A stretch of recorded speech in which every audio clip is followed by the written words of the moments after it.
Życie bez gruchy. Jedyny życiowy podcast w Polsce dla geeków. Witamy w 26. odcinku podcastu Życie Bez Gruchy. Po raz pierwszy będziemy nagrywać ten odcinek w języku angielskim, dlatego że naszym gościem dzisiaj będzie członek Emersoftu, oryginalnie z Litwy, ale mieszkający w Londynie od ponad 12 lat. Jest on senior backend developerem i opowie Wam o swojej historii życia, jak zbudował karierę w Londynie i zaczął podróżować i pracować zdalnie. Witamy, zaczynajmy. Hello Aidas, great to have you here on the podcast. How are you doing? Hello Marcin. Hi Marcin. Siemanko, siemanko. Hello everybody. I'm very well. Thanks for having me here. How are you? Siemanko, Aidas. Very well, thank you very much. So, it's an interesting podcast because an interesting episode. It's a special one because it's in English. We usually record it in Polish, as you know. But we want to test it out and then see how people react to the content in English, basically. So please go ahead. You know the formula of our podcast. We want to hear your story and then how you've progressed in your career, how you became a senior developer working remotely, because that's what people want to hear, and hopefully we're gonna put some interesting and funny facts as well. So how did it start? Tell us about it. So the whole interest in web development started when I was in my mid-teen years. Then the first time somebody showed me the HTML. It was a very basic HTML. A background color, a text with a different color, an image placed here and there. But this was sort of an inception, which, set me this interest in web and software development. But it was years before this became my full-time activity.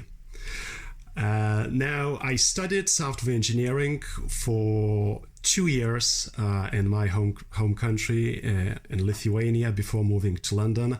I finished my studies later on. I'll tell you more about this later. But I took this decision to move to the UK when I was 19. I'm 34 now, and that was in 2005. So stopped my studies, moved over to the UK, and I did not become a software developer straight away. I was working for a local Lithuanian newspaper. I was a little bit in journalism back in the day, so I was writing articles, gathering information. So I was with them for 7 months. I knew that this was not the life I wanted. And then I moved on to the work at the hotel, at the meetings and events industry, where I was running the events, organizing catering, doing bar work, and I was in my early 20s, and it was a lot of fun. When you're in your early 20s, you can, spend some time doing something like bar work with a lot of, young people around you. But also I knew this was not my passion for a long time, and I always wanted to go back to software development, to web development in particular. But I found myself in a tricky situation. I did not have enough experience. I only had interest. I only had very little practice in that. And what do? I'm in London. I'm in a global city. How do I go about from being a hotel worker, having a little bit experience and interest in IT and in software development to making this my full-time activity? So I was very lucky to have a good friend of mine who was a professional web developer, and he knew my interest in that, and he got me to do a couple of freelance projects, which I'm very grateful to him for giving me this opportunity. It was 2 or 3 small projects that I did. I gained tremendous amount of experience. I got to know the technologies. I got to know the trends of that time, and that was enough for me to build my small yet portfolio to which I could present, to the recruiters, to the companies out there, and at least start looking for a job that I always wanted to have. And I did found it. That was in 2009, so 4 years after arriving to London in search for for a better life, I got my first full-time job as a web developer at a small creative agency. They still exist to this day. And it was not easy. It was not easy. It was me on my own working on pretty high traffic website. I was doing long days, I remember. There would be days when I get into the office at 8 and I leave just before midnight. It's not that I had to do it, but it was my choice to do it so that I could gain as much experience as possible in a shortest period of time. And it was tough at times, but at the same time, the reward was a lot of experience, the satisfaction of myself, the satisfaction of the product that was out there, and the satisfaction of the product that's being used by, hundreds, if not thousands of people every day. So yeah, this is how I came about to be a full-time developer for this small company. I knew this was not something I would stick with for a very long time. Frankly speaking, I knew I could earn much more than I was earning back in the day then. And I started to look for more opportunities. And as you know, London and UK has always been a great market for the tech people, for those who want to realize themselves, who want to open themselves to the opportunities out there. So not long before, I found myself working for one of the biggest publishing companies in the UK. It was a decision that it was not very easy to take on, because I was feeling pretty comfortable, with my first company, but I knew I could do better, and I knew I could earn more, and I knew there are products that I could be contributing to in a much bigger perspective. So although, I had doubts, but I'm so glad I took that step, which I never regretted. I went to work on with them, and I still do. I still work with the company as well as I do with Emersoftu. And that was the timing, right? And it was, so you went there in 2012. It was in 2012, yeah. So back in the day, it was called IPC Media, and it has changed names quite a few times ever since. Mm-hmm. Yes. Okay, and so you spent there how many years? You're still there. 8 years. 8 years. And I'm still with them. And what have you learned in this period? Because you went from one job into the other, and how long you were on the first job? Well, with the first small creative company, I was for 2.5 years. 2.5 years, okay. And then you went on to a much bigger company, and you stayed there, and you've gained lots of experience as a senior backend developer. But we're talking about the decade, so you've learned a lot of things. You've traveled a lot, and at some point we met, and you became a part of Emersoftu. So what I've seen from the beginning, and I think that's probably because you're from Lithuania, I'm from Poland, so maybe culturally, it's easier to kind of understand each other. And what I've seen from the beginning in you was that you're really good with communication, with the processes, and you're very, very exact. Even, Martina from our team says that you're like a German quality. I don't know if you like that. I'll take it as a compliment. Exactly. I'll take it as a compliment, Exactly. So but tell me, where did you learn how to communicate, and because this is a huge problem that I see as an employer. Martin, I have to say, I probably set the standard to myself rather than I took it from someone or inherited it from someone. I always, saw myself, or it would be wise to say I always wanted to be the one, who is able to express his ideas freely in the way that people could understand. And I tend to communicate in the way that I want other people to communicate with me. And obviously I want other people to communicate in a clear, non-bullshit way to me. So yeah, I sort of came up with this standard by myself. And I'm glad to hear that you appreciate it. And this is what I expect from other people. This is what I expect from my colleagues, from the people who have ever reported to me, or for the people whom I reported to. So it's sort of expectations from other people by giving them an example, by showing them an example what sort of communication I would expect, by showing it first. Yeah, absolutely. So I think that's a great quality, and anybody who wants to improve their career and who wants to learn more about getting to the next level or even starting their career, I think communication it's really important from the get-go, because that's a huge part, not only the doing of the actual work, but then communicating and being able to estimate, being able to communicate different parts of the project to your colleagues. No, absolutely.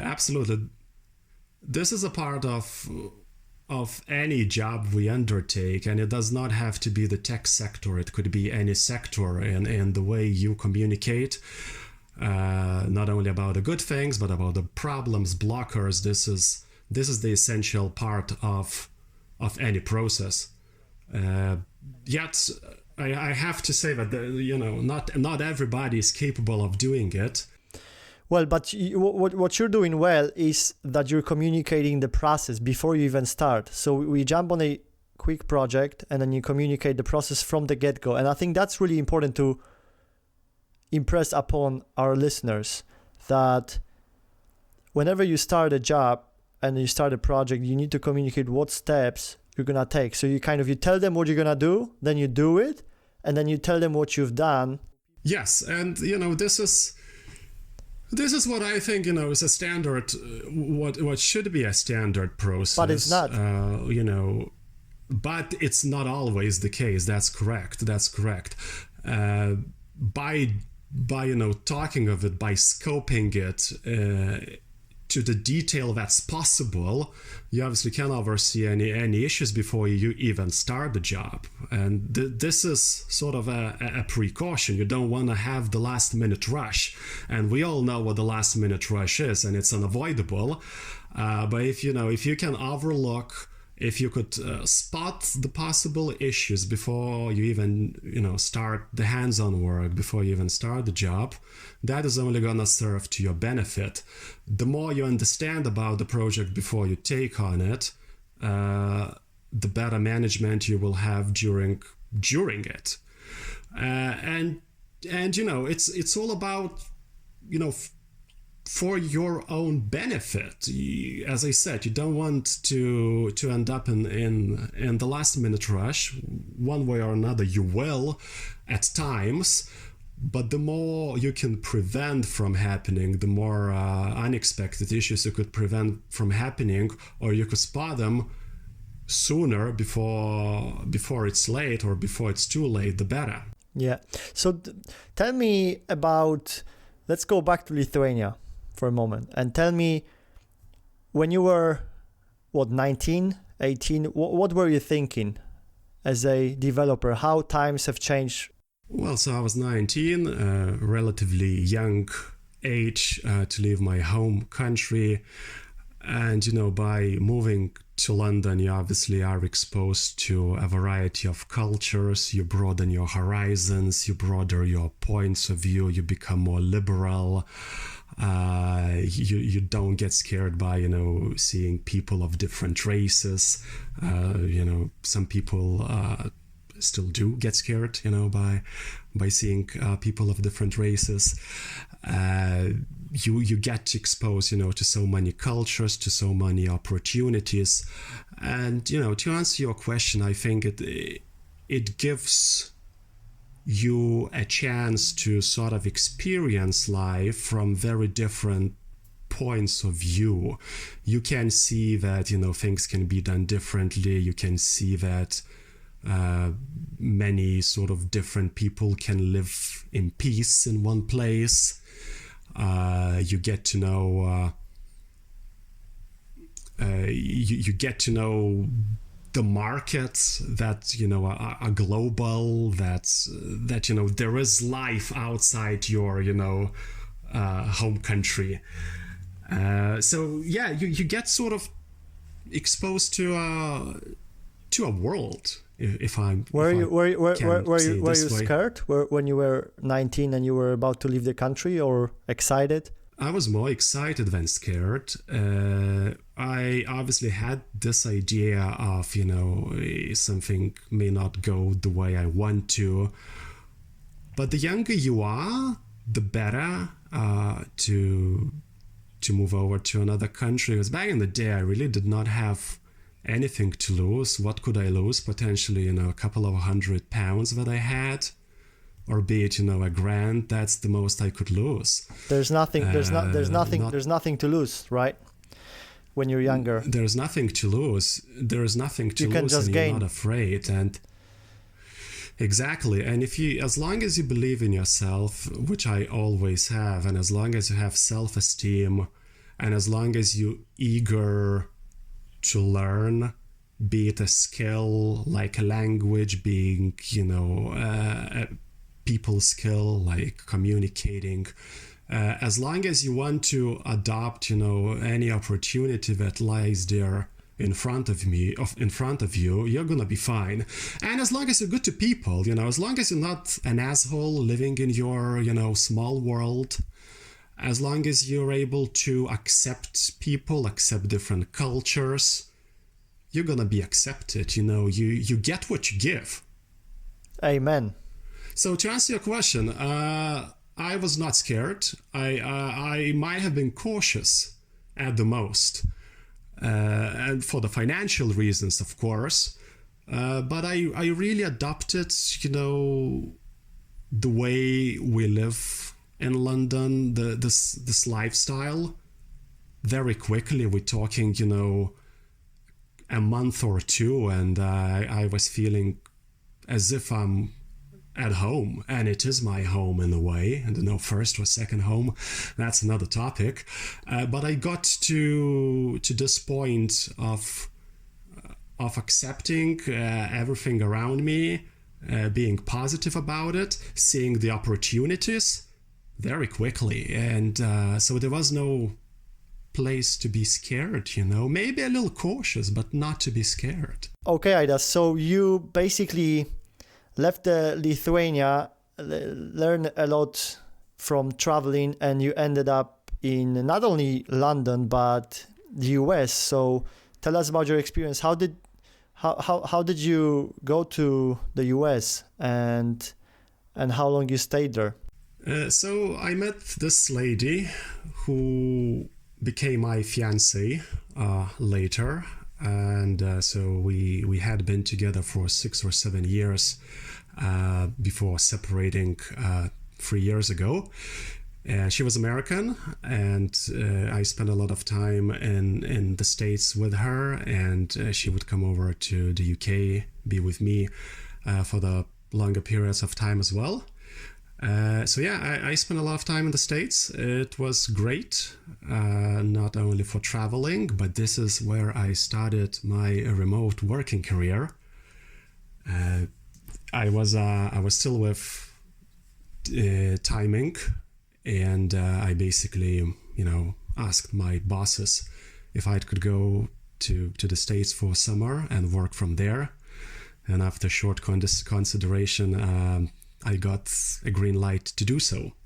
So this was the first time, not only for me, but in the dev department of the company, that somebody would go on that far to a completely different time zone and work remotely for a long period of time. That was nearly 3 months. And let me tell you, it was great. Nothing was an issue, and this goes back to our previous topic of communication. How important it is to have this high standard in communication, and to have also this mindset that basically allows you to work remotely for a long period of time. And what I mean by saying mindset is, I mean commitment, and believe in what you do, and believe in the quality of work and product that you deliver.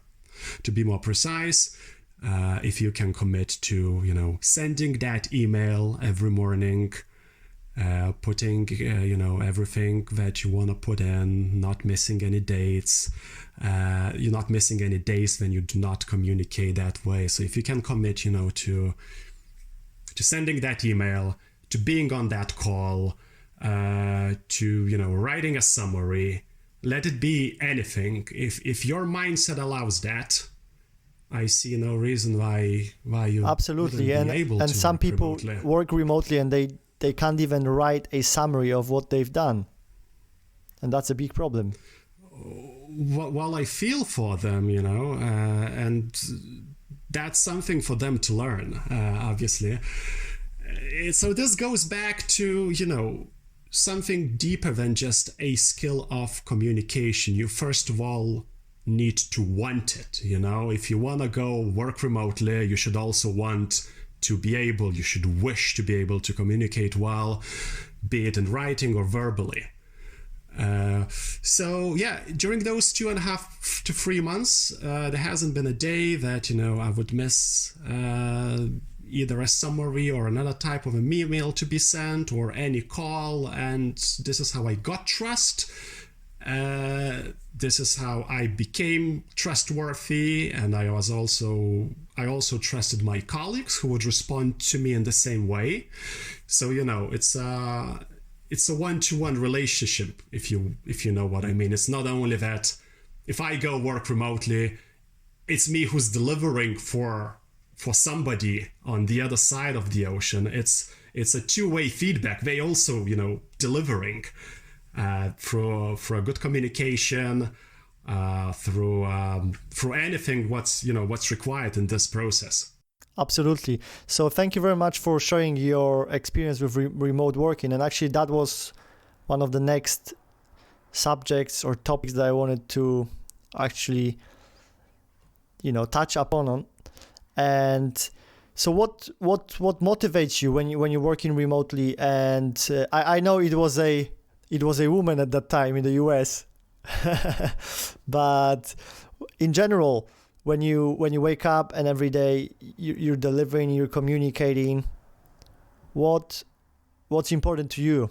Well, Martin, to me, working in the office or working remotely is the same. I'm motivated by the same things. And I don't really feel that much of a difference whether I'm in the office or working remotely because of the standard of the processes that we have in place. Now, to answer your question directly, what motivates me in general, regardless if I'm in the office or not, is the belief in the quality product that I'm delivering, the belief that this product is out there being read or being used by a lot of people, the belief that it's beneficial for them. Let's say if it's a news website, somebody is benefiting from the way the content is served, and this is something I gain a lot of satisfaction from. That something that I've contributed to, again, be it from the office or outside the office, be it from the beach or the coffee shop, the product that I deliver is out there, is making somebody's lives better. That's what motivates me. When you started working with us, we've started off from this no grucha culture. How did you receive this message, and how do you see this no grucha, I would say, kind of like a sign or or kind of like a movement, even like a little, internal movement in our company. How do you see that on a global scale? And not only, and from your experience, because clearly, you're very involved in what you're doing. If you're doing, the task or the ticket that you're working on, or the project, you're involved. You're 100% there. Obviously, we have days that we don't want to go, and we don't want to do whatever we're doing. But then we know that we need to do it more because we're on the right track. And then we believe in this no grucha attitude. So what does it mean to you? Well, it's a very good question. As I imagine, different people can perceive this no grucha thing differently. Now, to me, it's all about love of what I do. And if I love what I do, which I do, I'm going to be a no grucha. So if I love what I do, that means I'm interested in doing it to the best standard possible, to the best quality possible, cutting all the bullshit which comes in the way. But yeah, to keep it short, it's a real belief and love for what you do and the wish to deliver the best quality product that's out there, which is second to none. Yeah. Why do you think so? And if so many people, do you see that so many people actually don't live in this way, in this no grucha way? Well, I have to consider myself very lucky because I love what I do. And, a lot of people hate their jobs. I'm not one of them. Even during the most difficult times in my career, which has now expanded, even during the most difficult times, I still, loved and believed in what I do for the reasons that I explained. So tell me about tell us about the difficult times. I want to hear like the dirtiest dirt. Yeah. Well, let me go back to your previous question as to why there are so many people who do not, say approve or follow this no grucha way. Is because they don't, love what they do. And I'm not here to advise them. I'm not here to question them. I'm here to say that I love what I do and I'm very happy about it. So maybe, some people could just look for something they gain more satisfaction from. We live in the world full of opportunities. And I know the way to some of those opportunities may be hard and most likely is often hard. But, I don't like this sort of word, this phrasing hard work. Now, if this work leads to something better and something that I believe in, I tend to leave this word hard off. I would say it's a lengthy road, yet it's a quality way to go forward. So I don't like the word hard. It doesn't have to be hard what you do. It's enjoyable, it's lengthy, but it's not hard. Yeah, it's the process. It's a process. Absolutely. So what last thing that I would like to mention is how we started working together and how you actually connected that with remote working and with the no grucha culture. So could you tell me about, because you started 3 years ago working remotely by going to the US, and actually that was like well, that was more than 3 years ago. I think the first time I started working remotely in the States was in 2015, so that's 5 years ago. Okay, 5 years ago. Yeah. And we started working together exactly 1 year ago. So exactly 1 year ever since I started with Emersoftu. Woohoo! That's correct. And how was, because, lots of people, they never worked remotely. Now they're going to have because of COVID-19, but they never experienced such a life. So what sort of lessons could you learn with them that you've learned working with Emersoftu and with other projects as well? Lessons that I learned: talk to your colleagues, get on that Zoom call, write that email, write that summary, ask questions. Don't leave space for the last minute rush. But we all know last minute rush is inevitable at times. But minimize it if you can minimize it. Clarify stuff before. See the blockers before they become a problem. Talk to people around you. It's so easy to get on that call. It's so easy to send that Slack message. Write it in Jira, write it on Trello, ask that question. Exactly, and drill that every single day. And again, some people are so involved in what they're doing that they're not communicating. So I think they should. The lesson from this podcast from Aidas, because he's a great communicator, by the way. When we're working together on projects, he's communicating remotely. Like, I think probably he's one of the best people when communicating clearly what we need, what are the blockers, what are the next steps, what's the process. So that's something that we wanna impress upon the listeners. And Aidas, so you're now in Lithuania, yeah? Yes, that's right. So you connected. So you went to London. You spent over a decade there. You've been traveling around the world.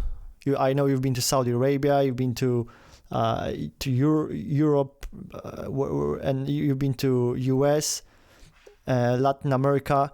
So you gained lots of experience.